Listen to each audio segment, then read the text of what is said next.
कठिन रास्तों से कभी ना घबराएं क्योंकि कठिन रास्ते ही हमें मंजिल की ओर लेके जाते हैं। तो hey guys, welcome back to my channel. आप सभी का मेरे न्यू ब्लॉग में स्वागत है। तो अभी हो रहा है 11 का समय बज रहा है और सारा काम कंप्लीट करने के बाद मैं अभी पढ़ाई करने के लिए बैठ गई हूँ। तो गाइस, आप लोग के बहुत सारे ऐसे सीटेट प्रिपरेशन जो आप लोग कर रहे हो, तो उनसे रिलेटेड बहुत सारे ऐसे मेरे पास कमेंट आ रहे हैं कि मैम अभी तक मैंने पढ़ाई करना स्टार्ट नहीं किया है, मैंने पढ़ा ही नहीं है। तो और मेरे बहुत कम नंबर आ रहे हैं, तो मैं क्या करूं। तो गाइज, आप लोगों को मैं यहाँ पे बता दूं कि अगर आप लोगों ने अभी तक पढ़ाई करना स्टार्ट नहीं किया है तो प्लीज़ कृपया करके आप पढ़ाई करना स्टार्ट कर दें। क्योंकि अगर आप चाहो तो 20 दिन में भी सीटेट क्लियर कर सकते हो। अगर चाहो तो आप कितना भी पढ़ लो, 2 से 3 महीने या 6 महीने से भी पढ़ रहे हो तो भी आपका सीटेट क्लियर नहीं होगा।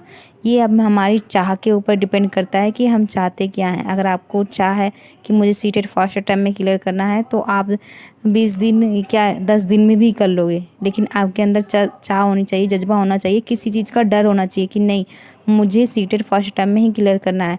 या फिर आप ऐसे ही पढ़ रहे हो कि किसी तरह से एग्ज़ाम दे दिया और हो पेपर क्लियर हो या ना हो, कोई कुछ कहने वाला नहीं है, तो ऐसे में आपका सीटेट क्लियर नहीं होगा। आपके अंदर एक मोटिवेशन भी होनी चाहिए कि नहीं, मुझे सीटेट क्लियर करने के बाद फिर मुझे ये एग्ज़ाम देना है, मुझे इतने साल में मैं अपना एग्ज़ाम क्वालिफाई कर लेना है। ठीक है गाइज, अगर आपके अंदर ये मोटिवेशन होगी ना तो आपको आप लोग सीटेट फर्स्ट अटेम्प्ट में क्लियर कर लोगे। बहुत सारे ऐसे हाउसवाइफ है जो मेरे पास कमेंट आते हैं, मैम मेरा पढ़ाई करने का समय नहीं मिल पाता तो मैं क्या करूं। गाइज, आप लोगों को समय निकालना पड़ेगा। मैं भी एक हाउसवाइफ हूँ, मेरा भी एक छोटा सा बेबी है, मुझे भी टाइम नहीं मिलता है पढ़ाई करने का, लेकिन फिर भी मैं निकालती हूँ। क्यों? क्योंकि मुझे आगे बढ़ना है, पीछे नहीं रहना है। बहुत सारे लोग जो है बोलते हैं, ताने देते हैं। एक बहू होने के बाद बहुत सारी ऐसी जिम्मेदारियां हो जाती हैं जो आप लोगों को हर कोई कुछ ना कुछ बोलता ही रहता है। तो उन सभी तानों को बंद करने के लिए हमें पढ़ना ही पड़ेगा। एक यही रास्ता है जो हमारे सारे तानों को बंद कर सकता है। तो इसलिए ये मत कहिए कि मैम मुझे पढ़ाई करने का समय नहीं मिलता या मैं पढ़ नहीं पा रही हूँ, अभी मेरे 40 नंबर आ रहे हैं। बहुत सारे ऐसे कमेंट आए हैं मेरे पास कि मैम मेरे बहुत कम नंबर आ रहे हैं। तो गाइस, आप लोग जब तक पढ़ोगे नहीं, आपके अंदर वो जज्बा नहीं होगा, तो आप कैसे सीटेट फर्स्ट अटेम्प्ट में क्लियर करोगे। तो इसलिए अब आपके पास कुछ दिन ही बचे हैं, 20 दिन ही बचे हैं। तो मैं आप लोगों को कुछ ऐसी टिप्स बताने वाली हूँ जिससे आपको फर्स्ट अटेम्प्ट में सीटेट क्लियर हो जाएगा।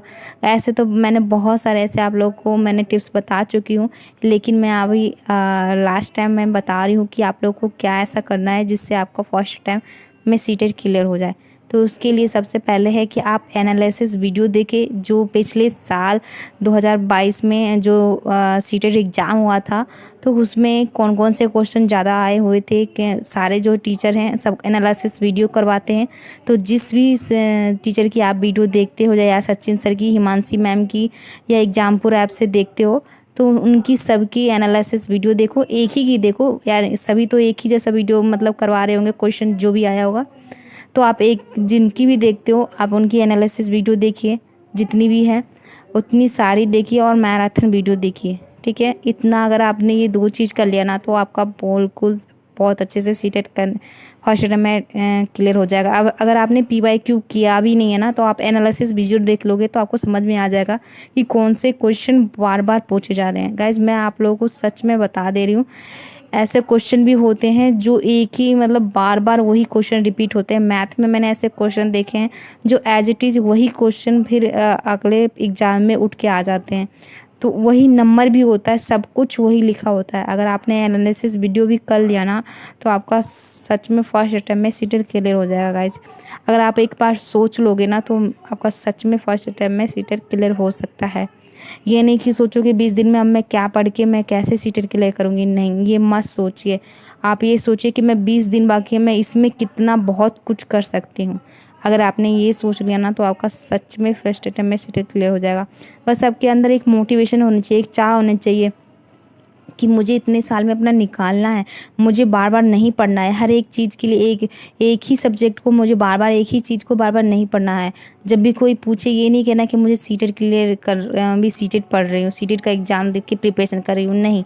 मुझे ये कि मेरा सीटेट क्लियर हो गया है, अब मैं DTPLSP की तैयारी कर रही हूँ या फिर किसी और चीज़ की भी तैयारी कर रही हूँ। ठीक है, आगे बढ़ना, आपको पीछे मुड़ के नहीं देखना है। तो अगर आपके अंदर एक मोटिवेशन है, एक चाह है ना, तो आप सच में फर्स्ट टाइम में सीटर क्लियर कर सकते हो।